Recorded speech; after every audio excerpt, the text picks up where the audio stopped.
जीव जागो गौरचंद्र बोले। जीव जागो गौरचंद्र बोले। जीव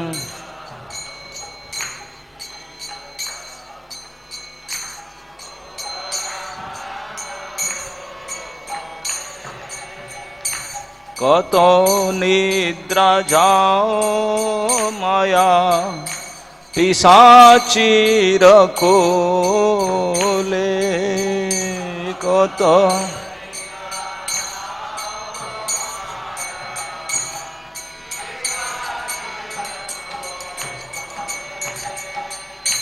ভজিব বলিয়া এসে সংসার ভিতরে ভজিব।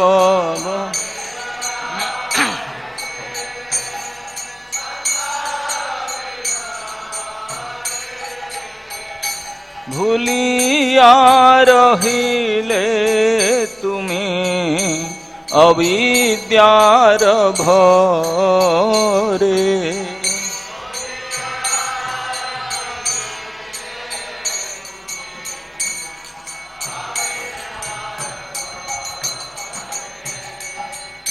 তোমার লইতে আমি হইনু অবতার। তোমার লইতে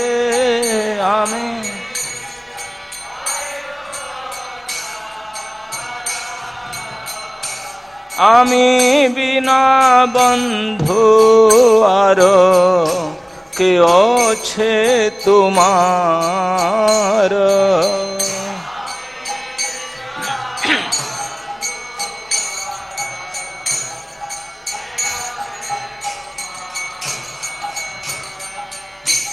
এনেছি ঔষধি মায়া নাসিবার লাগি। এনে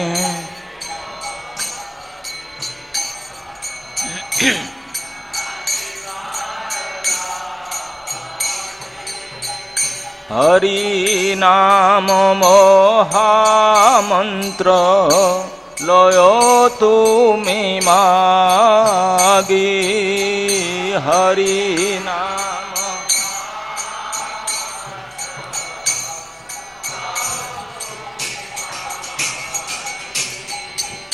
ভকতি বিনোদ প্রভুর চরণে পড়িয়া। ভকতি বিনোদ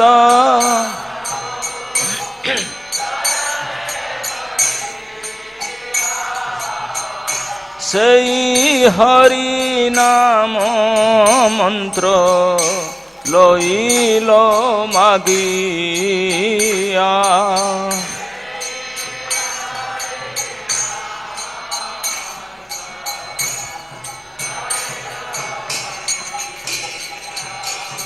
জীব জাগো গৌরচন্দ্র बोले। जीव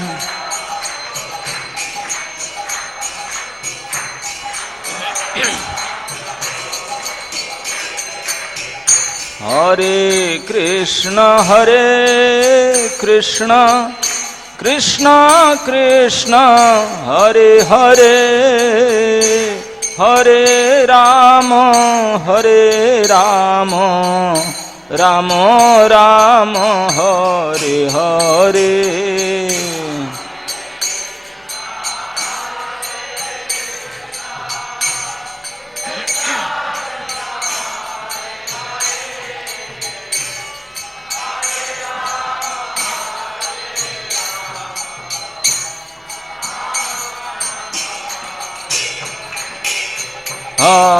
हरे कृष्णा कृष्णा कृष्णा हरे हरे हरे राम राम राम हरे हरे।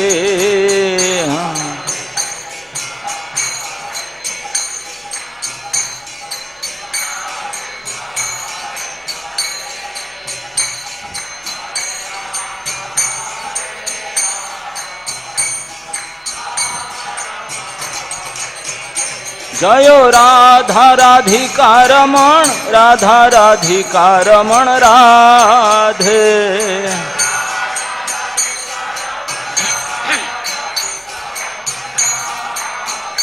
जयो कृष्ण बलराम कृष्ण बलराम कृष्ण बलराम जयो कृष्ण बलराम।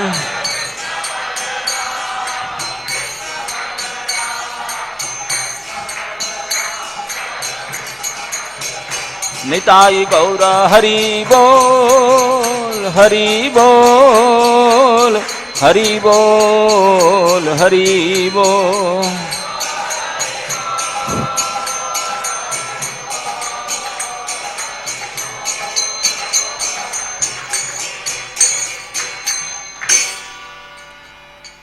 हरे कृष्ण। ओम नमो भगवते वासुदेवाय। ओम नमो भगवते वासुदेवाय। ओम नमो भगवते वासुदेवाय। नारायणं नमस्कृत्य नरं चैव नरोत्तमं देवीं सरस्वतीं व्यासं ततो जयम् उदीरयेत्। कृष्णाय वासुदेवाय देवकी नंदनाय च नंदगोपकुमाराय गोविंदाय नमो नमः। आज हम श्रीमद् भागवत महापुराण से 10वें स्कंद के चतुर्दश अध्याय के श्लोक क्रम 22 का चर्चा करेंगे। ये ब्रह्मस्तुति के अंतर्गत है। तस्मादिदं जगदेशमसत्स्वरूपम्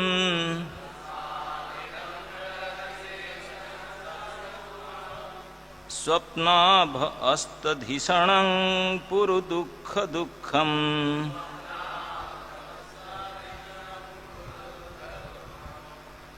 त्वयैव नित्यसुखबोधतन्नु अब अनन्ते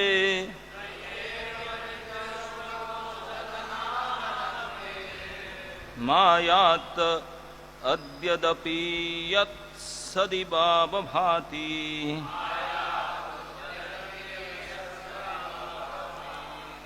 तस्मादिदं जगदेश असत्स्वरूपम्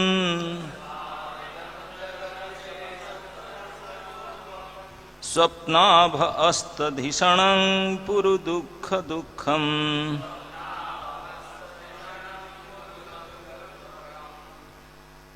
त्वयैव नित्यसुखबोधत्तनावनन्ते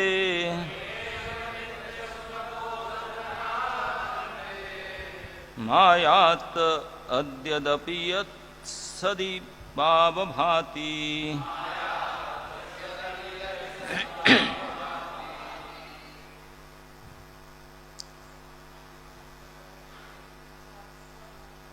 तस्मादिदं जगदेशमसत्स्वरूपम्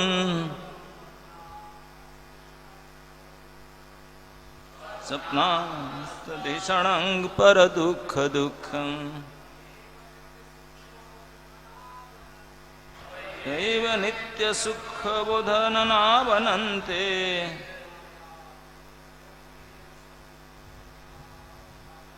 मायात् यद्यपि असत् भाति।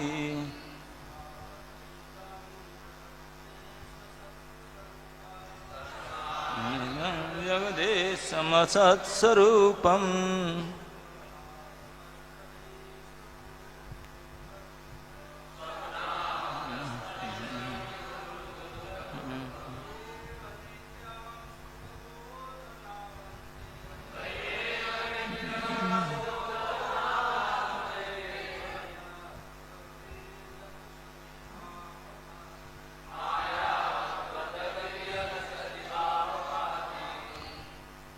शब्दार्थ तस्मात् अतः इदम यह जगत यह संसार अशेषम संपूर्ण असत स्वरूपम क्षणिक होने के अर्थ में जिसकी स्थिति असत है, स्वप्न आभम स्वप्न की तरह, अस्तधिषणम जिसमें चेतना आच्छादित हो जाती है, पुरु दुख दुखम बारंबार कष्ट से पूर्ण,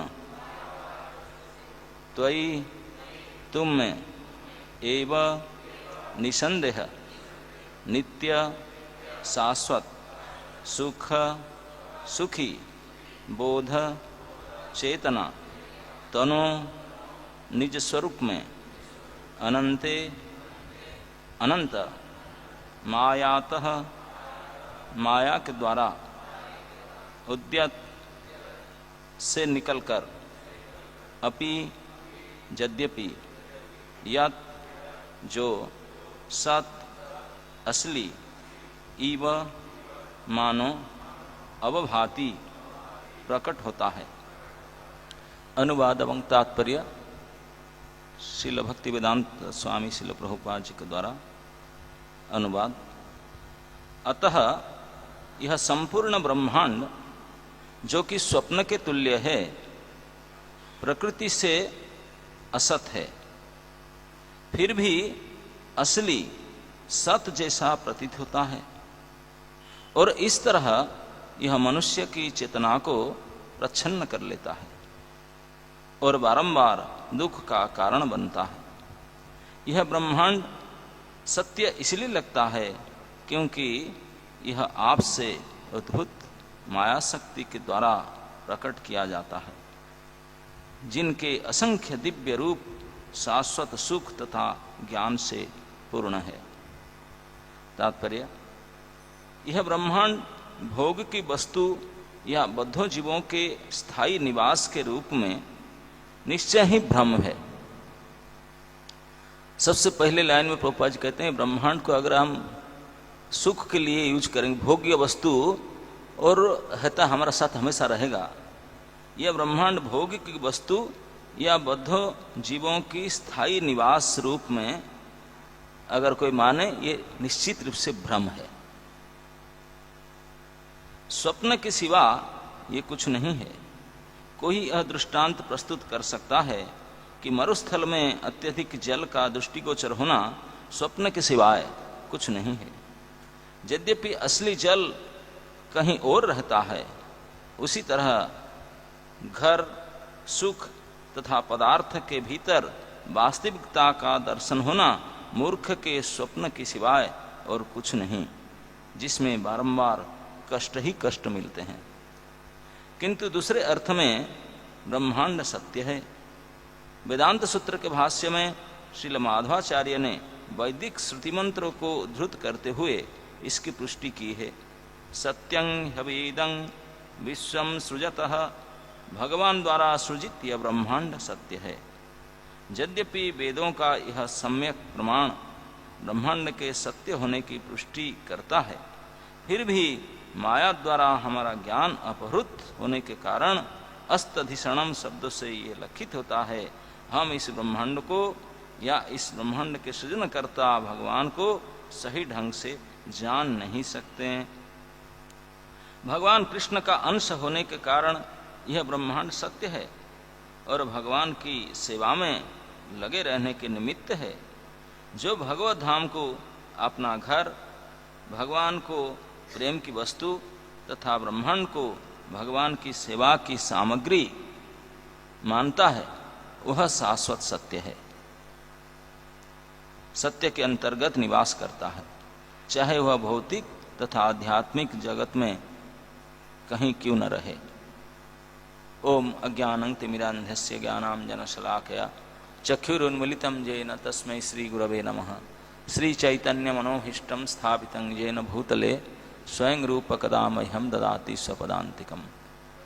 वंदे अहम श्रीगुरो श्रीयुतपदकमलं श्रीगुरुन् वैष्णवांश श्रीरूपं सग्रजातं सहगणं रघुनाथं नितं तं सजीवं साद्वैतं सावधूतं परिजनसहितं कृष्णचैतन्यदेवं श्री श्रीराधा कृष्णपादान् सहगण ललिता श्रीविशाखान्वितांश्च।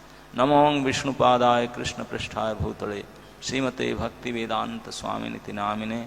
नमस्ते सरस्वती देवे गौरवाणी प्रचारिणे निर्विशेष शून्यवादी पश्चात देशताय। जय श्री कृष्ण चैतन्य प्रभु नित्यानंद श्री अद्वैत गदाधर शिवासादि गौरभक्तवृंद। हरे कृष्णा कृष्ण कृष्ण हरे हरे, हरे राम राम राम। तो आप लोगों ने श्रीमद् भागवत महापुराण के अंतर्गत ये एक महत्वपूर्ण अध्याय को पढ़ रहे हैं, जिसमें हमारे संप्रदाय के प्रथम आचार्य आदि आचार्य भगवान के साक्षात पुत्र, उनके शिष्य, उनके छात्र और उनके गुणावतार श्री ब्रह्मा जी ही ये बात कह रहे हैं। कहाँ कह रहे हैं? श्रीधाम वृंदावन में गिड़गिड़ाते हुए, पश्चाताप करते हुए। वहां के झूठ पूठ थोड़ी ना बोलेंगे, अब तो सही बात मानना पड़ेगा, पकड़े गए। पश्चाताप जब भी होता है जब सत्य बोल करके अब क्या करूं। और किसके सामने बोल रहे हैं?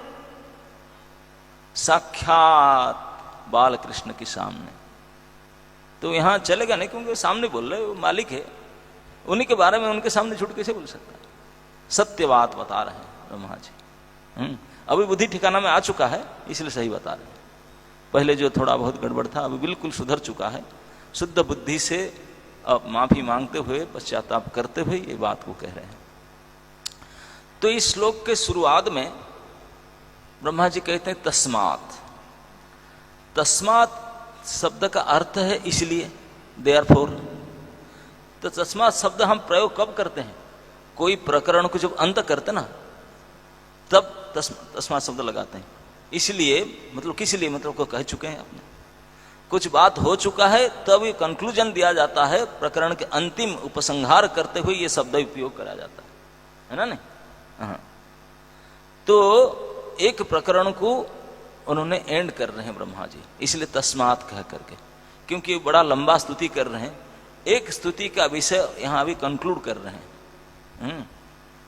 उसके लंबा कहले, उसके पहले श्लोक में बोलेगा आपको कौन जान पाएगा भाई, आप कब, क्व, किस लिए, कहां पर, क्यों, ये बहुत सारे प्रश्न उठाते ना भाई। कैसे अवतार लेते हैं, नोबडी कैन डिसाइड इट, कोई जान नहीं सकता।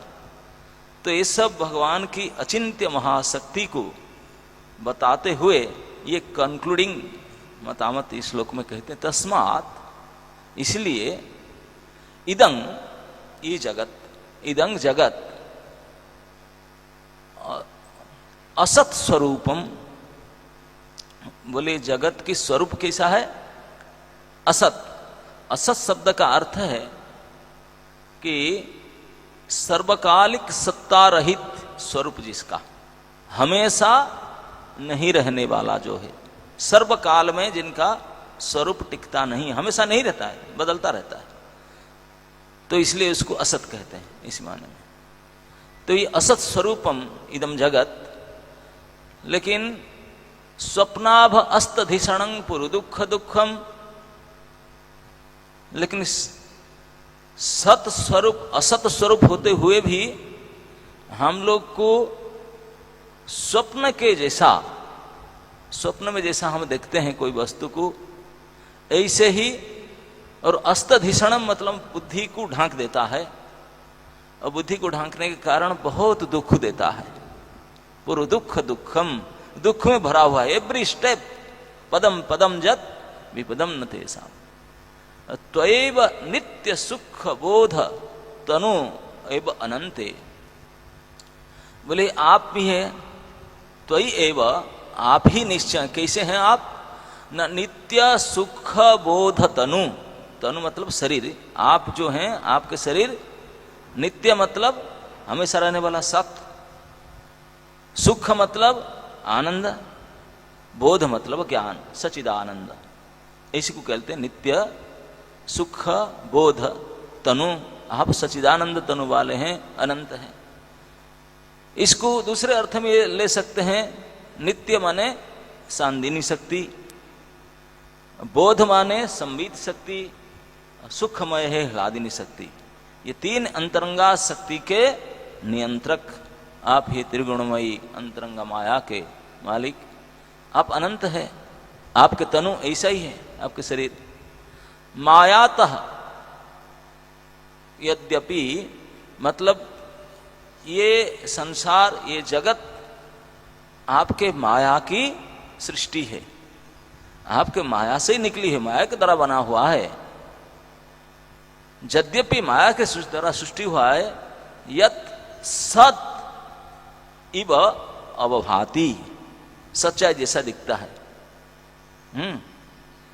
तो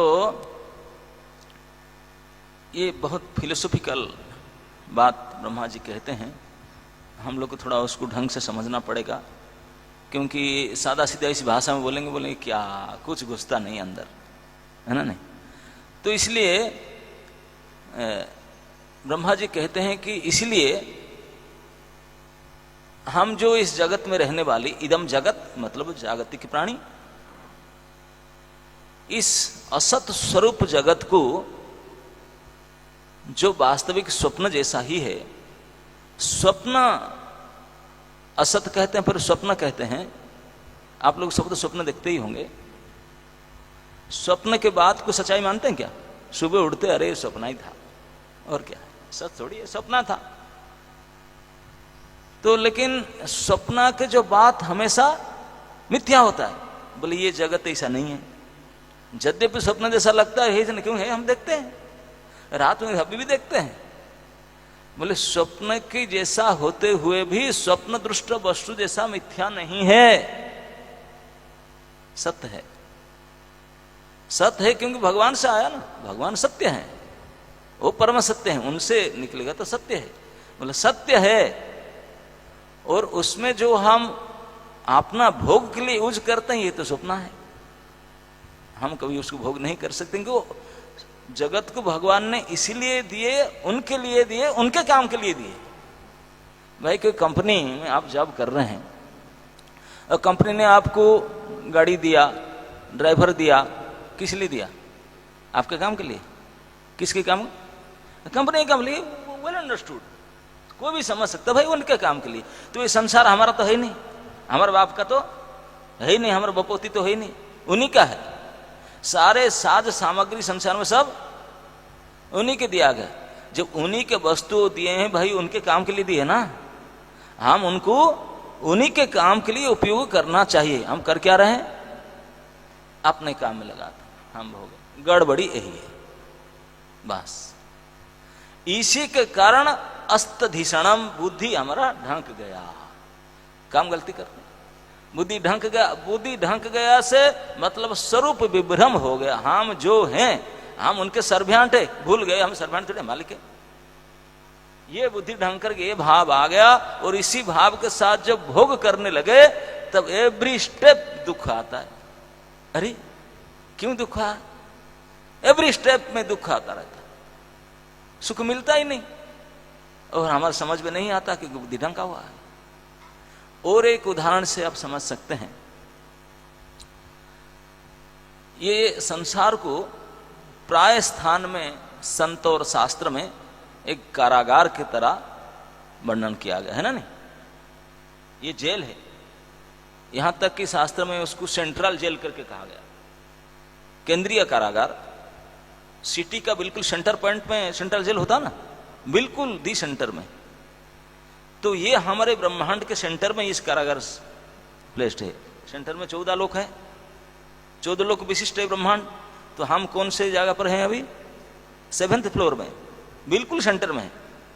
तो ये केंद्रीय कारागार, अच्छा कारागार में कारावास से समझ रहे होंगे, भले गए नहीं कि कोई गए भी होंगे 2-4 दिन के लिए, कुछ दिन के लिए, इससे कोई बात नहीं, मैं आपको ये नहीं कहता हूं, लेकिन कारागार किस लिए है, किसके लिए है और कितना दिन के लिए, ये तो सब हमको अच्छी तरह से पता है ना। नहीं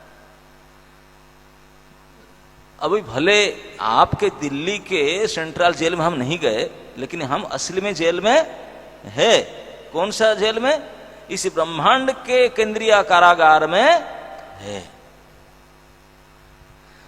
जब कोई जेल में है कैदी, तो निश्चित रूप से समझेगा कि कोई गलती तो किया होगा। जेल में क्यों है? जेल में कोई अच्छा भद्र व्यक्ति क्यों आता है? नेवर। कोई gentleman civilised person jail में आएगा? नेवर। सब नहीं लूट। तो इसलिए हम यहां है, उसके प्रकट प्रमाण क्या हम लोग गलती किए, कोई तो गलती किए, गड़बड़ी किए, इसलिए जेल के अंदर आए।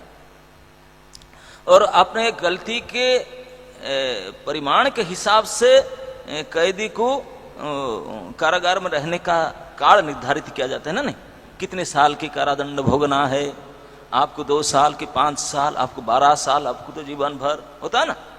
क्राइम की इंटेंसिटी के ऊपर, माने आप जो गुनाह किए, जो गलती किए, उसके गुरुत्व के ऊपर आपके जेल में कब तक रहेगा। वो किसी को सश्रम कारादंड, किसी को खाली कारादंड, ये समझ है ना। जेल में कभी कभी होता है, कोई राजनेता चला गया तो उनको चक्की पेसना नहीं पड़ता, वो रहेगा, जेल में ही रहेगा। ये अपने आप में बहुत भारी अपमान है। भले उनके लिए अटैच बाथरूम शायद देते होंगे, पता नहीं, मैं जेल में गया नहीं कभी, मैं सुना हो कि उनके लिए थोड़ा एक्स्ट्रा फैसिलिटी देते हैं। आप लोगों में शायद कोई गए होंगे तो सुन देखे होंगे, पता नहीं, तो उनके लिए कुछ विशेष। और जो बदमाश मर्डर फर्डर करका है, उनके लिए दूसरी प्रकार की कोठरी होगा। कहीं कहीं तो सश्रम कारादंड, खेती करवाते हैं, चक्की पिसवाते हैं, सारे काम कोई वो और कर नहीं थे करते हैं, सब उन्हीं से करवाते हैं, पता है ना आप लोग। हाँ, कहीं हम नहीं गए तो मित्र लोग भी जाते हैं ना, बोलते रहते हैं क्या कैसे कराते हैं, सब खूब काम करवाते हैं। श्रम करना पड़ेगा और दंड देते हैं, आप चाहें जो भोगने के लिए। जेल में जब हम गए हैं, जेल में कैदी कभी सुख का आशा कर सकता है? सोचिए, ये गलती क्या है ना हमारा। सुख आशा करना तो जेल में निकलूं तब तो कुछ करूं। यहां तो पराधीन, केवल पराधीन नहीं, बाउंड्री वाल के अंदर, कोठरी के अंदर कोड़े खा खा करके, खटा करके, ये तो मुझे दंड देने के लिए लाए हैं। हाँ, ये दंड क्षेत्र है।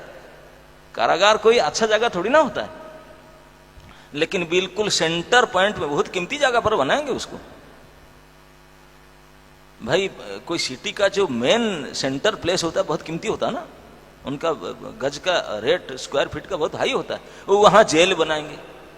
जेल कोई डेवलपमेंट वर्क तो है नहीं, it is not a development work, लेकिन बिल्कुल केंद्र में इसको ये अनडेवलप्ड वर्क क्यों करते हैं गवर्नमेंट? क्या जरूरी है? ये जरूरी है? क्यों जरूरी है? नहीं तो क्यों करते? क्योंकि हम में से कुछ हैं जो जानबूझ करके कैसे भी तो नियम तोड़ेंगे। जो राजा के, सरकार की जो नियम है उसको हम तोड़ेंगे, और तोड़ेंगे तो फिर सुधरने के लिए, कुछ हमारा लिए ट्रीटमेंट करने के लिए जो व्यवस्था किया जाता है वो है जेल। अब 1-2 बार कर लो, थोड़ा बार करता है तो पकड़ करके ठीक करने के लिए हम लोग को। अच्छा, कोई कैदी को जेल में डालते हैं, जेल में रखने का लक्ष्य क्या है? आप लोग विचार करके बताइए, क्यों किसी को जेल में डाला जाता है? उद्देश्य क्या है? क्या क्या? करेक्ट, टू रेक्टिफाई हिम, उनको सुधारने के लिए इसीलिए दिया जाता है। वहां परेशानी में रखेंगे, कष्ट में रखेंगे, बहुत दुख देंगे तो कसम खाएगा, कान नाक पकड़ेगा, अब नहीं करूंगा, अब टू मच, अब नहीं करूंगा साहब, कसम खा रहा हूं, हाथ काट के लिख रहा हूं, कभी नहीं करूंगा, अब समझ में आ गया, ऐसा करने से ऐसा मिला, कभी नहीं करूंगा। वो तो कसम खाता, जो लोग नहीं किए वो बोलते बाप रे बाप, हम कभी नहीं करेंगे, जेल में डाल देंगे यार, इतनी परेशानी। तो इस प्रकार के कई कारादंड के भय से कई लोग गलती करते ही नहीं, और जो गलती करते कारादंड भोग करके सुधर जाते हैं और कभी नहीं करूंगा करके कसम खा लेते हैं। तो मतलब जेल में जो कैदी जाते हैं उसको जेल में रखने का उद्देश्य केवल उनका रेक्टिफिकेशन के सुधार के लिए है। और यहां सभी समय के लिए कोई रखेगा जेल में? नहीं। वो आया 2 साल के, वो निकल गया, फिर दूसरा आएगा, क्योंकि यहाँ तो कईयों को कैदी आने वाले हैं ना। तो हाँ परमानेंट या बड़े परमानेंट है ही नहीं, तो ये सभी के लिए है। जेल में कोई अपना पट्टा पावती कर लेगा कोई रूम को? नहीं, तेरे नाम में ट्रांसफर हो ही नहीं सकता। ये तो जितने बदमाशी होंगे कैदी उन लोग के लिए बनाएगा, है ना नहीं? तो इसीलिए, और हम बुरा ना मानना, हम साधारण, हम आपके साथी हैं, हम साधारणतः जेल में ही, सेंट्रल जेल में है, रह कर क्या दूसरे को बोलते हैं, कैसे हैं भाई साहब, क्या बोलते हैं? हाँ बिल्कुल ठीक ठाक, ठीक ठाक हूं। और वो कैसे ना, थोड़ा तकलीफ था, अब तो सेटल्ड हो गया। अब तो 2 BH के फ्लैट भी ले लिया और यहाँ जमीन भी ले लिया, मतलब अभी टिकाऊ हो गया। और क्या, अभी ये कर लिया, वो कर लिया, कुछ व्यवस्था करके बोल, तब तो पक्का हो गया। अरे भैया, जेल के अंदर सेटल हो सकता है कोई? कितने बेवकूफी बात है ये। जेल में है वो भी और आप भी, दोनों कैदी आपस में बातचीत करते हैं और एक कैदी दूसरे कहता है मैं तो सेटल हो गया अभी। हाँ, आप बड़े सुख में हो, अभी आम खरीदने जा रहा हूं। हाँ, आप क्या लाऊंगा, आपको भी दूंगा। अब हमारे जैसे बेशर्म कोई हो सकता है? बेशर्म क्योंकि हद होता है यार, तू जेल में हो क्या नहीं भी सेटल हो ही नहीं सकता, क्योंकि यहां तो तुझे मार पीट करके सुधारने के लिए लाए हैं, और उस मार पीट को तू अपना मान लिया, बोला ठीक है पिठिया लिया मैंने, चलता है और क्या है, थोड़ा बहुत पीटते हैं, दंड देते हैं, डांटते हैं, वो तो हम ओके, और क्या सेटल हो गया उसको। तो कितने बड़ी, कोई कैदी अगर ऐसा सोच ले तो उनको क्या करेंगे जेलर लोग? फोर बढ़ाएंगे, बोले ये डोज कम पड़ता है उसको यार, और क्या अभी नहीं सुधरता है वो तो, पिटिया लिया उसको तो एक्सेप्ट कर लिया अपना करके, थोड़ा और डोज बढ़ाएंगे। गधे की तरह परिश्रम करवाते हैं, हम करते हैं संसार में, लेकिन समझ में नहीं आता किस लिए करते हैं। खूब कमाते हैं, खूब रखते हैं, उसको उपभोग कौन करेगा हमको पता नहीं। हम तो मर मुर करके मक्खी चूस बन कर रखते हैं, लेकिन किसका काम में आ गए हमको नहीं पता। हम तो मर के जाएंगे, गवर्नमेंट में खाएगा कि कौन व्यक्ति करेगा, क्या करेगा, वी डोंट नो, लेकिन मर मर के हम रखते हैं। तो ये भ्रम है। जेल में रह करके, जेल के कोठरी को अपना मान करके मैं सेटल डाउन हो रहा हूं, बस परमानेंट बस गया, सुख करेगा, ये कितनी बड़ी भ्रम है, बोले है ना नहीं? ठीक है, ऐसा है। इस जगत के लोग ये असत स्वरूप जगत को सत मान करके, अपने भोग्य के लिए मान करके वहां टिकाऊ है, मैं मानूंगा, ये कितनी बड़ी भ्रम है, कितनी बड़ी गलती है, जो हो ही नहीं सकता, नेवर एवर पॉसिबल। तो इसी बात को महाजी बड़े टेक्निकल भाषा में कहते हैं, ये भाषा वही समझ सकते हैं, हम लोग नहीं समझ सकते। ब्रह्मलोक वासी वो जैसे बड़े बुद्धिमान है, इस श्लोक को उनकी भाषा में समझे। स्वप्न अस्तधीषणम बोलते हैं कि अस्तधीषणम मतलब बुद्धि ढंक जाता है, बुद्धि कवर हो गया। हमने विचार सकते, बोले विचार सकते कवर कैसे होता है, कौन करता है? बोलते हैं कि जब हम गलत पहचान कर ली अपने आप को, यही बुद्धि के हमारा स्वरूप है, हम कृष्ण के दास, उनके नौकर है।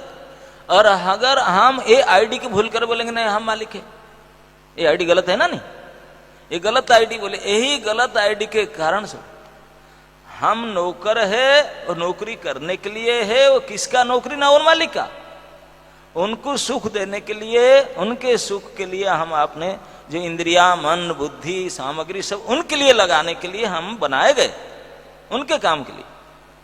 और हम उनके काम ना करके अपना काम अगर करें तो दुख मिलेगा कि नहीं? दुख मिलेगा, दुख मिलेगा, क्योंकि हम भोगता है ही नहीं, हम भोग्य है।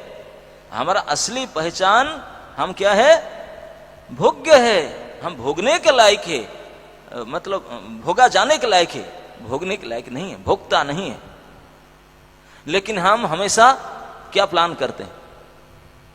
केवल भोगने की बात, बोले गड़बड़ी है। इसी के कारण बुद्धि आपने आप गलती से आपने ढांक दिया, बोले उनकी दोष क्यों दे रहा है? क्योंकि जब इस भगवान की त्रिगुणमयी माया, भगवान की माया 3 फेज वाला होता है ना? नहीं, सिंगल फेज तो काम नहीं करता, उसे ट्रिपल फेज वाला करंट। त्रिगुण शक्तिमयी माया भगवान की, इसी त्रिगुणमयी माया के द्वारा सृष्ट, इसके द्वारा बनाया ये प्रपंच, ये भौतिक ब्रह्मांड, ये जगत, उनके द्वारा बना करके ये जो परिदृश्यमान जगत हमको सच्चाई जैसा दिखता है कि हम है जगत देखते हैं, सारे भोग्य वस्तु है, सारा सब ऐसे हमें दिखता है, लेकिन ये सपना है। सपना ना होता, आप लोग क्या सोचते हैं, ये पहली बार आप में मनुष्य शरीर मिला, पंजाबी बाग में इधर आए और हमको प्रयास करते नहीं हुआ, शायद पहली बार नहीं, क्योंकि अभी जो भोग करना हम चाहते हैं, पूरे संसार में जितने लोग भोग करना चाहते हैं, सबसे बड़ी सुख कौन सा कार्य को मानते हैं? ओपन बात है, इज़न्ट इट? संग सुख को सबसे ज्यादा सुख मानते हैं कि नहीं? उसी के लिए दुकान मकान सब चलता है। यस। और इसको कोई ट्रेनिंग देता है, कोई पढ़ते हैं, कोई लिखते हैं, याद करते हैं क्या? जैसे 12-14 साल के हुआ अपने आप में एक्सपर्ट। क्यों भाई? अरे ये दूसरे काम के लिए कितने सिखाना पड़ता है, टेस्ट लेना पड़ता है, फेल हो जाते हैं, गलती हो जाती है, इसी में तो कभी गलती नहीं होता। क्यों? अरे करोड़ों जन्म के एक्सपीरियंस है तेरा, गलती कैसे करेगा? ये काम तो अभी का थोड़ी ना ये बेकार कर रहे, तेरे शरीर साथ नहीं देता बचपन से। जैसे शरीर फिटनेस आ जाए शरीर में, वो तो कई करोड़ों बार इस काम को किया है। कुत्ते के शरीर में किया है, गधे के शरीर में किया है, बिल्ली के शरीर में किया है, मनुष्य के शरीर, देव शरीर, हरेक शरीर में वही तो काम किया। आहार निद्रा भय मैथुन, आहार निद्रा यही तो कर रहा था, तो अभी भी तो यही करना। उसमें कोई सिखाना पढ़ाना थोड़ी है। करोड़ों करोड़ों जन्म के एक्सपीरियंस भरा पड़ा है, इसलिए कई बार कर चुके हैं इस काम का हम। तो यही काम फिर वो करके अगर सुख मिलता तो फिर दोबारा क्यों करते? अगर आप तृप्ति हो जाते, सुखी हो जाते, फिर सुखी हो जाते। एक बार पेट भर गया फिर दोबारा थोड़ी नहीं। अब हो नहीं, कभी तृप्ति नहीं हुए, कभी सुख का आभास ही नहीं लगा, केवल लगता है कि सुखी हो जाएंगे, लेकिन सुख मिलता नहीं। मिलता क्या है? दुख।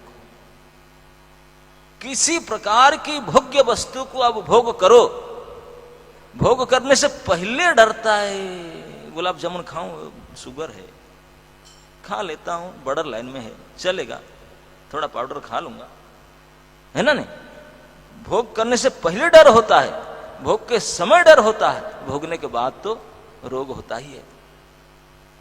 तो कहे कि सुख उसमें है, ये है ना? नहीं, फैक्ट। ये संसार के जावतीय प्रकार भोग का यही असलियत है, यही सत्य है। लेकिन हम उनको मान लेते हैं, बोले ये तो सपना ही देखता तूने, हाँ मैं हो जाऊंगा। जो प्लानिंग जो करते हैं, मतलब सपना इसलिए कहते हैं, स्वप्न में प्लानिंग होता है। ये सारे संसार में हम लोग सुख के प्लान करते हैं ना, दिन रात, what you are doing, planning. ये नहीं हुआ, अभी ऐसे कर डालूंगा तब ये हो जाओ।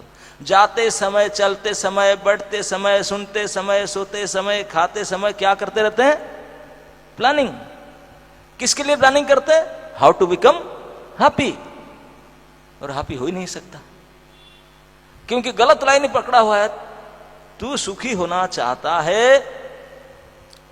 जैसे हमारे शरीर दुर्बल लगता है, फास्टिंग कर ली, अब पता चला कि खाने से, भोग करने से शरीर में तंदुरुस्ती आ जाएगा, शक्ति आ जाएगा। भोग करने के लिए आप 2-4 गुलाब जामुन ये हाथ में लिया, 2-4 पीठ में बांध लिया, 2 सर में टांग लिया, 2 कान में टांग लिया, तो हो जाएगा, वो शक्ति आ जाएगा क्या? नहीं, किसी भी इंद्रिय में डालने से नहीं होगा, केवल मुख में डालने से काम बनेगा। तो ठीक इसी प्रकार हम जब सुखी होना चाहते हैं, एक ही प्रोसेस है सुखी होने का। हम सुखी होंगे, प्रोसेस क्या है? अगर ठाकुर जी को देंगे सुख, ठाकुर जी को हमारे सारे सामग्री लगाकर ठाकुर जी को सुखी करें, तो सुख आप ही होंगे, सुखी आप हो ही जाएंगे। और हम सामग्री आपने लगाते हैं, मुंह में नहीं डालते हैं खाद्य वस्तु, और इधर उधर टांग करके, घिस करके, सब पेस्ट करके डालते हैं, भूखे मर जाओगे, हो ही नहीं सकता सुखी। सुख के ये द्वार उन्मुक्त है, भगवान भी बैठे हैं, मेरे आओ मेरा पास, नहीं, हम नहीं जाते। ये सारे सामग्री मुझे दे दो, तेरा है ही नहीं, मेरा है, मैं तेरे लिए दिया हूं, तू दे करे कि तेरा उद्धार हो जाए, सुखी हो जाएगा। लेकिन हम देते नहीं। बस यही समस्या। इसी गलती आईडी के कारण बुद्धि हमारा ढंक गया, ना भगवान को पहचान पाए, ना इस जगत को पहचान पाए। भगवान है असली हमको सुख देने का एजेंसी, जिनको हम सुख देने से हम सुखी होंगे। किसके द्वारा सुखी करेंगे? ना ये संपूर्ण प्रपंचमय जगत ये उनके सुख के सामग्री है, हम उसको यूज करें उनको काम के लिए, हम सुखी हो जाए। हम खुद अपने ये शरीर, मन, बुद्धि, इंद्रियां और हमसे अलग जितने संसार प्रपंच केवल भगवान की सेवा सामग्री है, उनके भोग्य वस्तु है, उनके काम के लिए लगाए, हम भी लगे और उनको लगाए तो सुखी हो जाएंगे। यही असली अंडरस्टैंडिंग है। ये अंडरस्टैंडिंग ढक जाता है, ये ढक जाता है, बस इतना है। बोलते हैं कि प्रभु आप इसी तीन गुण के कंट्रोलर हैं, सुख का और ज्ञान का और नित्यता का। ये तीन आपके अंदर है, सत्य, चित, आनंद, और आपसे जो निकलता है वो भी सत्य है, लेकिन सत्य के रूप में यूज करे तब सत्य है, जब गलती में करे तो सुपना ही है। इसी को प्रभुपाद जी ने कहते हैं अंत में कि अगर इस जगत को भगवान की सेवा सामग्री और हम भी उनके सामग्री को उनके सेवा में लगाने के लिए मान लो, तो आप सत्य में भले कहीं भी रहो, आप बिल्कुल सच्चाई में टिका हो, क्योंकि भगवान को पहचान लिया, इसी दुनिया को भी पहचान लिया और अपने को भी जान लिया, तो सुखी हो गया। बस जान गया वही काम मुझे करना, वो काम में लग गया, सुखी। लेकिन हम हमेशा बुद्धि ढका हुआ है माया की, क्योंकि आसक्ति हो गया जगत में। ये जगत आसक्ति के कारण, आसक्ति को साथ रख करके कितने कुछ करते हैं, वो कुछ कामयाब नहीं होता। भक्ति सिद्धांत प्रभुपाद जी ने एक सुंदर कहानी कहा करते थे। बोले कि एक समय की बात है, बंगाल की बात है, वो वहां एक सेठ रहते थे, बड़े सेठ, धनी व्यक्ति। तो उनके बेटा के शादी करना था, तो गंगा जी के उस पार थे, और जिनके साथ शादी करना था उनके जो बेटी जो डिसाइड हुआ था वो गंगा के उस पार थी। हो गया डिसाइड, देखभाल हो गया। तो शादी का डेट जो था उसी दिन उनको बारात लेकर के जाना था। सुबह सुबह मुहूर्त निकला था, हस्तघंटी का, सुबह 5-6 बजे हस्तघंटी निकला है। तो बोले हम शाम को निकलेंगे, 8-10 से पहुंचेंगे। बारात को तो आप जानते ना, आप लोग का यही होता ना, बर जब जाता है उनके साथ अपने पार्टी लोग जाते हैं और एक्सपेक्ट करते हैं कि जीवन में एक बार तो मस्ती कर लें, है ना, नहीं, और फिर और लाइक मिलेगा कि नहीं, तो ही आशा करते हैं उनसे। इस प्रकार की भोग्य वस्तु जो भी करना सब चाहते हैं, तो सब रेडी हो करके हर प्रकार से भोग्य वस्तु को भोग करने के लिए बोले शाम के यहाँ निकलेंगे, 8-9 बजे पहुंच जाएंगे, गंगा पारी तो है, आधा 1 घंटा में पार कर लेंगे करके, और फिर रात में बढ़िया बढ़िया माल खाएंगे, ऐसे एसी रूम में रहेंगे, अटैच बाथरूम कमरा होगा, ऐसे करेंगे। और सुबह फिर वो अपना सब प्लानिंग कर रहे थे। कुल प्लानिंग करके बढ़िया सा आयरन किया हुआ कपड़ा लता पहने और खा पी करके, क्योंकि दोपहर में भी खाए नहीं, बोले बारात के भोज मिलेगा, अभी खा लो तो फिर डाइजेस्ट नहीं हो, तो अभी से थोड़ा खाली रखो जागा कि वहाँ माल खाना है।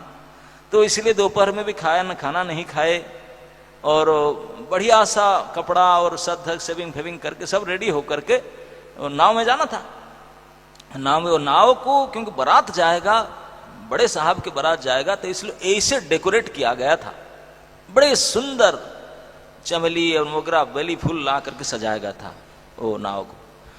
और जो बोट मैन था, जो नाविक चलाने वाला था, उनको भी नया कपड़ा दिए थे। बड़े आदमी बोले ले तुम नाव चला गए और हमारे साथ तुम भी रहना, आपके लिए भी कमरा व्यवस्था कर दिए। तो उनको भी नौका ड्राइवर का भी, उसको भी खूब बढ़िया दे करके बख्शिश दिए, नया कपड़ा दिए, चलाना। वो भी खुश था, आज का कौन सा बारात, हमारा नौका रिजर्व है और कोई पैसेंजर नहीं जाएंगे। तो शाम होने से पहले सारे बारात बरपिता वो आ गए, और इतने बढ़िया तामझाम बिल्कुल जैसे डेकोरेटेड एसी रूम की तरह नौका के अंदर व्यवस्था किया है था, बिल्कुल ढांक करके ये करके सब किए थे। शायद गर्मी के सीजन था, व्यवस्था सब ठंडी का सब किए थे।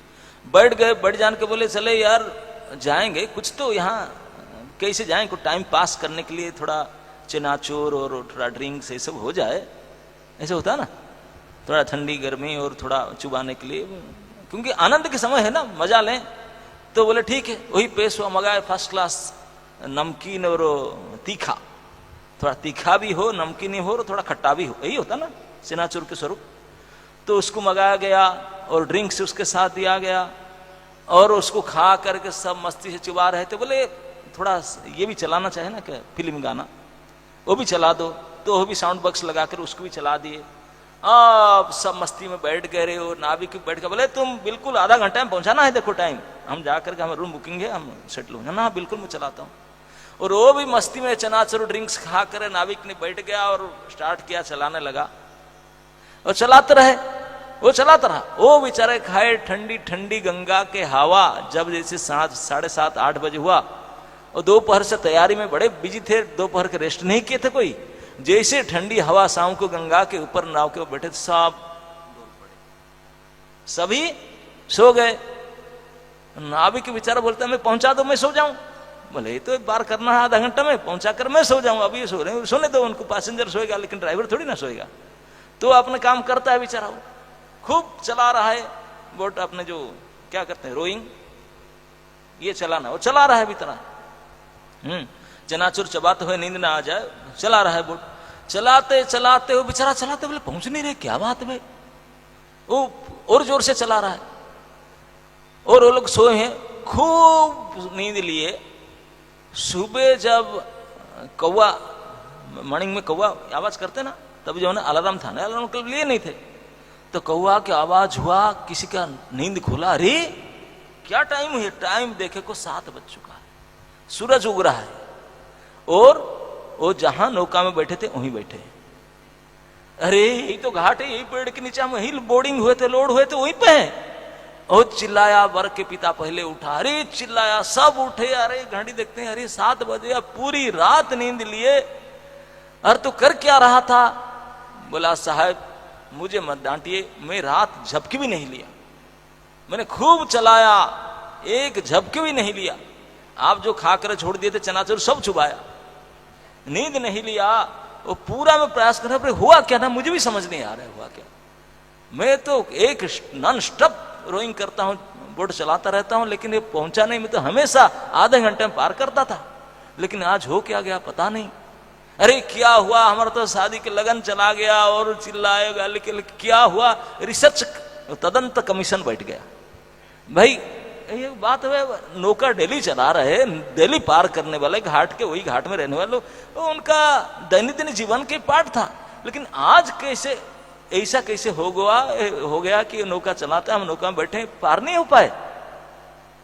तो इन्वेस्टिगेशन कमेटी बैठ गई, सब चेक चाक किए, कुछ देखे कि वो रस्सी जो है ना, नौका के लंगर होता ना, समझते ना, वो लंगर बोलता है, क्या बोलता हूँ, क्योंकि नौका जो बहना जाए इधर उधर, तो एक रस्सी लेकर के यहाँ के लोहे के बांधते हैं, उसी में बांध देते हैं ताकि नौका है रहे। नहीं तो पानी के ऊपर है ना, पानी के ऊपर ऐसा हिलता रहता, कहीं बह जाए, तो इसलिए उसको टांग रखते हैं कि अपना पोजीशन में मेंटेन करके रहे। तो वो मस्ती में आकर के भूल गए थे उसको खोलने के लिए, वो रस्सी जो बंधा हुआ था उसको खोले नहीं, और रात भर रोइंग कर रहा है। रोइंग करने से क्या होगा, नौका हिल नहीं रहा है क्योंकि वहां कसकर बांधा है। उसको भूल गए खोलने के लिए। अब जब पता चला रे रस्सी बंधा हुआ लंगर में, लंगर नहीं खुला, अब कैसे नौका चलेगा। अब बेचारा परेशान भाई सब करके, वो क्या क्या, जब तो गया टाइम गया, दोबारा कभी शादी करेंगे कि ये दूसरी किसी की शादी कर लिया पता नहीं। कन्या जो भी बड़े सिचुएशन बड़ा गंभीर हुआ, तो ले दे करके इस कहानी को बता करके, ये कितनी बड़ी दुख की बात है। खूब परिश्रम किए, वो असफल हो गए, सारे दुख है, कुछ नहीं भोगने मिला, कुछ नहीं हुआ। तो भक्ति सिद्धांत प्रभुपाद एक कहानी कहकर कहते हैं, बोले देखिए हम लोग सब ऐसे ही करते हैं, खूब प्लानिंग किए सुख भोगने के लिए, और एक्शन में आ गए, अब भोगा जाए, बैठ करके बोट भी रेडी किए, नाविक सब कुछ अपने पूरे लगा करके तामझाम बैठ गए, लेकिन जो लंगर जो रस्सी उसको खोलने भूल गए।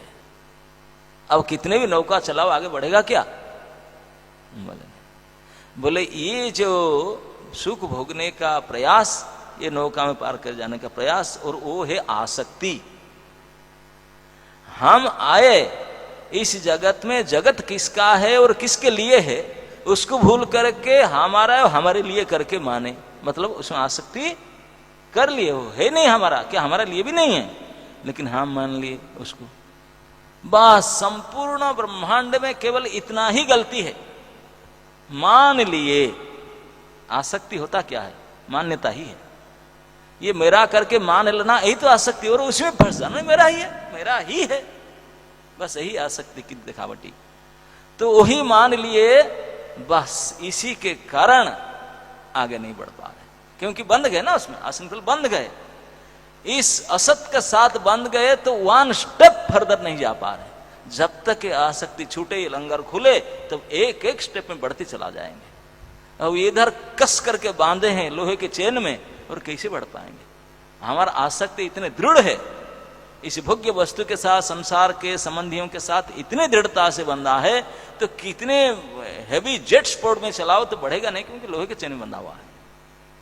यही समस्या है। जब तक इस आसक्ति को नहीं हटा, आसक्ति क्या है? पहचान, मान्यता। हम गलत मान्यता मान लिए, बस इसी को ठीक करना है। अब समस्या आ गया, इसी आसक्ति के कारण हम लोग आगे नहीं बढ़ पा रहे हैं, कुछ नहीं हो पा रहे, आसक्ति छूटने से आगे बढ़ पाए। तो आसक्ति है क्या? यही गलत मान्यता। तो उसको खोलें कैसे, उसमें उठाए निकले कैसे, आसक्ति छूटे कैसे? ना जो चीज को मान करके, गलत मान करके मान चुका है, गलत मान चुका है, उसको सुधारने के लिए उपाय क्या है? वो भी मानना ही पड़ेगा। गलत मानना को सुधारने के लिए सही मानना ही पड़ेगा, और कोई एक्स्ट्रा काम नहीं करना पड़ेगा। अभी हम क्या मान चुके हैं? ये सारे संसार मेरे लिए है, मेरा है और मेरे भोग के लिए। इसी को, ये हमारे वर्तमान मान्यता है। उस मान्यता को चेंज करना होगा। नहीं, मेरे लिए नहीं है, नाथ ये मेरा है, ना मेरे भोग के लिए, जो तीन उनके लिए है, ये सही मान्यता। मान्यता के जो शक्ति को आप साथ नहीं पहचान सकते। What is the power of a मान्यता? अरे मन में आ गया इतनी बड़ी प्रभाव, कई जिंदगी बीत गया, आगे नहीं जा पा रहे, दुख भोग रहे ना, पूरा दुख दुखम, एगेन एंड एगेन दुख भोगता है, निकल नहीं पाता। केवल कारण है एक मान्यता, गलत मान गया। मन में आ गया, इसे थोड़ी ना हमको देख लेते फिर हम तुरंत चेंज कर देते माइंड। एक संत ने मुझे कहा रहे थे, बोले ये जो सब समाज में शादियां को उदाहरण, शादियां हो रहा है, तो कोई अविवाहित लड़की अभी 10-11 साल की हो, उनकी क्या पता है कि भविष्य में कौन घर के मालकिन बनूंगी? ना उनके माँ बाप को पता है, ना उनको पता है। लेकिन मालकिन बनेगा कि नहीं? जरूर बनेगा। सारे संपत्ति बोलते हैं मेरी है, बेटा मेरी है, धन मेरी है, पति मेरी, यही बोलते हैं ना। अच्छा बताओ, जो उनका शादी होता है उनके नाम में बेनामी होता है, रजिस्ट्रेशन होता है क्या? जैसे आप कुछ जमीन खरीदते हैं, रजिस्ट्रेशन ऑफिस में जाकर आपका नाम ओनरशिप ट्रांसफर करना होता है बाकायदा। हाँ, पहले टेम्पररी होता, फिर बाकायदा आपके नाम में खाना परिमाण, आपका नाम, उनका नाम हट करके आपका नाम में पेपर ट्रांसफर होता है, ओनरशिप ट्रांसफर होता है ना, नहीं दाखिल खारिज होता है, तभी जाकर फिर अपना पक्का बटा आपका, यही होता है ना। ऐसा कुछ होता है। जब शादी करता है, पति के संपत्ति, पति के सारे के रजिस्ट्री करके पत्नी के नाम से होता है क्या? नहीं होता। लेकिन वो मालकिन उसको मानते हैं कि नहीं? वो भी मानती है, पति भी मानता है, पति के घर वाला मानता है, और पत्नी के घर वाले मानते हैं, दुनिया भी मानता है। मानते हैं कि नहीं? कुछ कागजात नहीं है, कुछ प्रूव नहीं है। प्रूव क्या? मान लिया ये मेरे पति हो, मेरे पत्नी, बस केवल मान्यता तो है ना। हाँ, और क्या? बाकी बैंड बाजा बजाना, शो करना, माला पहनाना, ये तो देखा बटता है, तो ड्रामा में भी कई बार करते हैं। अपरा वाला भी नहीं करते हैं क्या? आप लोग भी कई बार किए होंगे स्कूल कॉलेज ड्रामा में, ये सब ड्रामा है। ये तो सब ड्रामाबाजी है। असली में मान लिया कि वो मेरे हैं, मैं उनकी हूं, मान्यता है बस। इसीलिए पीढ़ी तक मेरी मेरी करती रहेगी और मालकिन बन की रहेगी। वो दृढ़ आसक्ति, मान्यता इतने प्रभावशाली हो जाता है। जब तक के मान्यता को छूटे कैसे? जब मानना पड़ेगा कि तेरे है ही नहीं, अब ये मानना पड़ेगा। ये गलती दिशा पर इतने चले गए सुधारने के लिए, वही मान्यता करेगा मेरे है ही नहीं, हो ही नहीं सकता, ये जगत मेरा है ही नहीं, मेरा हो ही नहीं सकता, ये संबंधी मेरे है ही नहीं, मेरे हो ही नहीं सकते, ये सारे सुख की सामग्री मेरे लिए नहीं, मेरे लिए हो ही नहीं सकता, ना मैं भोग सकता हूं, ना मैं भोगता हूं। इस प्रकार की मान्यता को बार बार सुनना पड़ेगा, बार बार समझना पड़ेगा, सुन करके जानना पड़ेगा, मानना पड़ेगा, तब जा करके कुछ छोड़ेगा, है ना। नहीं, ये मान्यता सुनने से ही आता है। 10 लोग बोल दिए तुम उसकी पत्नी हो, वही मान लिया मैं उनकी पत्नी, खत्म। तो इसीलिए सब जो बोलेंगे मिल करके हम भी मानेंगे कि हम ये संसार के नहीं है, हम तो ठाकुर जी के लिए, ये सब ठाकुर जी के लिए, ये सारे काम उनके लिए। बस इतना ही मान्यता ये ब्रह्मा जी ने हमको सुना रहे। ब्रह्मा जी के ये सारे श्लोक समझ कर अगर इतने समझ में आ जाए तो हरे कृष्ण, फिर हरे कृष्ण करते रहेंगे, हमारे है नहीं काय को टाइम करेंगे, उन्हीं के काम करते रहेंगे, उन्हीं के वस्तु, उन्हीं के सामग्री, उनके काम के लिए करेंगे, दैट्स इट। फिर सत्य सुख को प्राप्त कर पाएंगे। हरे कृष्ण।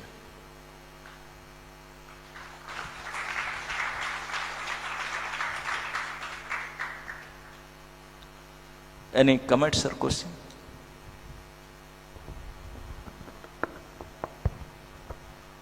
हरे कृष्णा, धन्यवाद महाराज, बहुत सुंदर कथा के लिए। महाराज मेरे 2 प्रश्न हैं।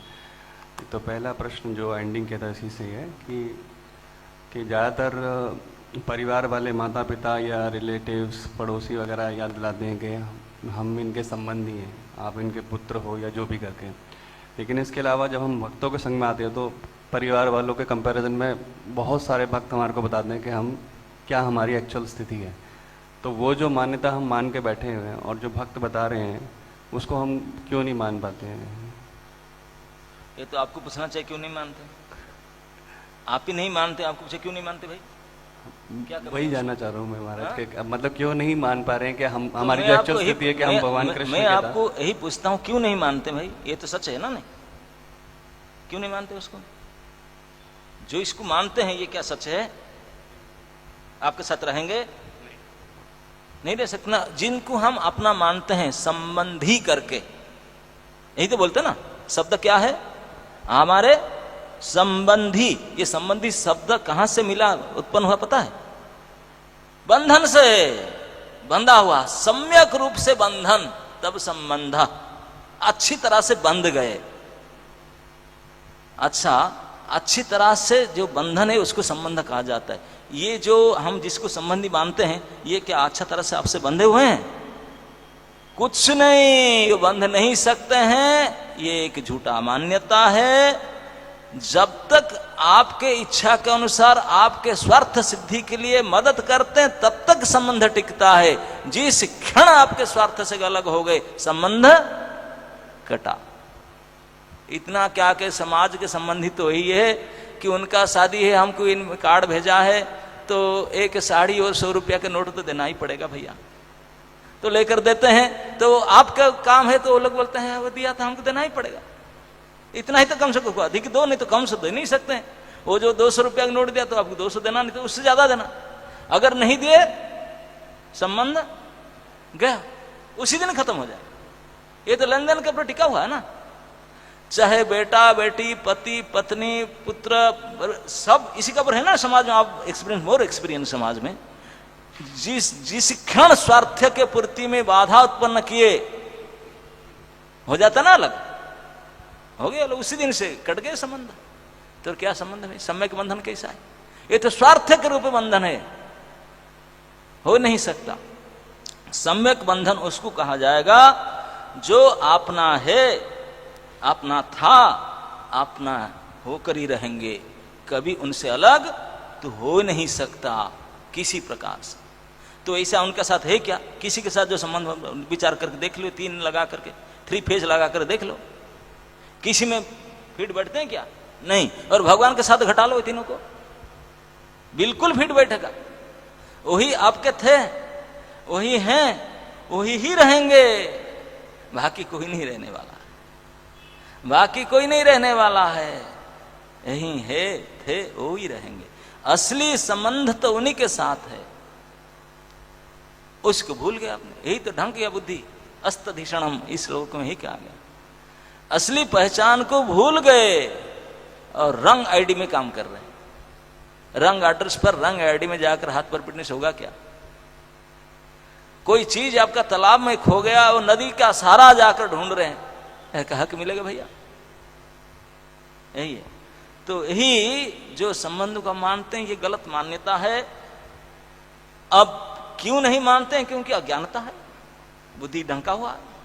वो ज्ञान की प्राप्ति करेंगे, समझ प्राप्ति करेंगे, समझ आ गया, रे रे रे मैं ऐसा सोच रहा था, ये तो है ही नहीं, है ना? तो regular come to this kind of class, then will understand, वो मान्यता छूट जाएगा। ओके, यस महाराज, धन्यवाद। एक प्रश्न और पूछूं। महाराज जैसे भी पहले बता रहे थे, आप जेल वाला एग्जांपल दे रहे थे, तो कोई ना कोई क्राइम किया है तो उसकी वजह से हम सभी यहाँ पर हैं, दैट्स वेरी फैक्ट। इसके अलावा महाराज हम जैसे भागवतम में देखते हैं कि देवकी और वसुदेव भी जेल में होते हैं। इसके अलावा भगवान कृष्ण की 16,000 रानियों को भी कैद किया जाता है। जरासंध के पास में 20,000 से ज़्यादा राजा होते हैं, तो राजा तो एक्सेप्ट करते हैं कि हमने कुछ न पाप किए, हम भगवान को भूल गए। लेकिन जो रानियों के और वसुदेव और देवकी के कंटेक्स्ट में है, थोड़ा उस पर महाराज आप कहना क्या चाहते हैं? मैं जेल का अस्तित्व को लोप करना चाहते हैं? जेल तो है, हम तो कह रहे हैं जेल है ना? नहीं, मैं ये जानना चाहता था कि उनका तो क्राइम नहीं है, मतलब वो क्यों जेल में थे? तो आपकी दृष्टि से वो क्राइम नहीं है, जो उनको जेल में डाला था उनकी दृष्टि से क्राइम तो है ना। जरासंध उनको क्राइम समझ रहा था, क्रिमिनल कर मानता था, वो राजा था, आप थोड़ी ना थे। कभी बोलेंगे भगत है कर। वसुदेव देवकी को कंस ने डाला था ना, कंस की दृष्टि से बड़े मुस्लिम थे वो, और उनके सगे संबंधी तो देश निकाल कर दिया, हटा दिया। तो उनके जगह पर आप होते शायद ऐसा ना करते, लेकिन कंस था। तो राजा के राजनीति के हिसाब से जिनको क्राइम, जिसको क्रिमिनल माना, उसको जेल में डाला, है ना? हाँ। अरे प्रहलाद महाराज का माने गलती क्या था? तो उनको बाप उनको मारना चाह रहा था, क्या गलती था उसको? भक्ति कर रहा था, यही तो था, गलती था उसका, और क्या है? इसलिए उनको मारना चाह रहा था। आप मारना चाहेंगे क्या? बोलेंगे यार भक्त है, बहुत अच्छा है, लेकिन वो फर्क है, उनकी बुद्धि ऐसा करता है। तो यही है। तो किसी स्थिति में किसको क्राइम माना जाएगा, कौन मानेगा, उनका बुद्धि पर निर्भर करता है। हु इज दी एम्परर, है ना? जो मालिक है उनका क्या मूड है, किसको क्या समझे, उनके ऊपर है ना? और कोई? हरे कृष्णा महाराज जी, दंडवत प्रणाम। महाराज जी, ये तो बात समझ में आया कि गधों की तरह काम नहीं करना चाहिए। क्या करना नहीं चाहिए? गधों की तरह काम नहीं करना चाहिए, ये बात समझ में आती है।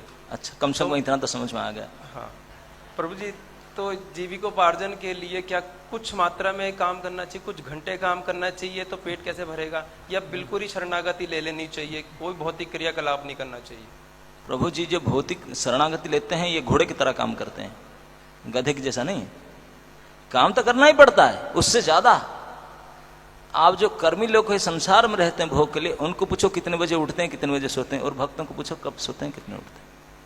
वो लोग सोचते हैं यार कुछ काम धंधा नहीं, खा पी कर मठ में खाकर खट में सोते होंगे, लेकिन थोड़ा आपको तो पता होगा ना, कंपेयर करके देख लीजिए, काम करना पड़ता है कि नहीं, कितना करना पड़ता है, जितना सोच रहे थे उससे ज्यादा। तो काम तो करना ही पड़ेगा। भगवान कहते हैं मैं तुझे बनाया कर्मणे अधिकार अस्तु, काम करने का अधिकार तुझे दिया क्या, सोने के लिए? कर्म इंद्रिय दिया क्या, बैठने के लिए? काम करने के वैसे नहीं दिया, अधिकार दिया काम करने के लिए, लेकिन किसी के लिए काम करना, यही गड़बड़ होता है। हम करते हैं अपने इंद्रिय तृप्ति के लिए, दिस इज द डिजीज, वो कृष्ण के लिए कर रहे हैं, दिस इज द ओके। तो गधे से प्रमोशन होकर घोड़े के जैसा काम करो, लेकिन कृष्ण के लिए करो, ओके। ओके, ग्रंथराज श्रीमद् भागवत महापुराण की जय।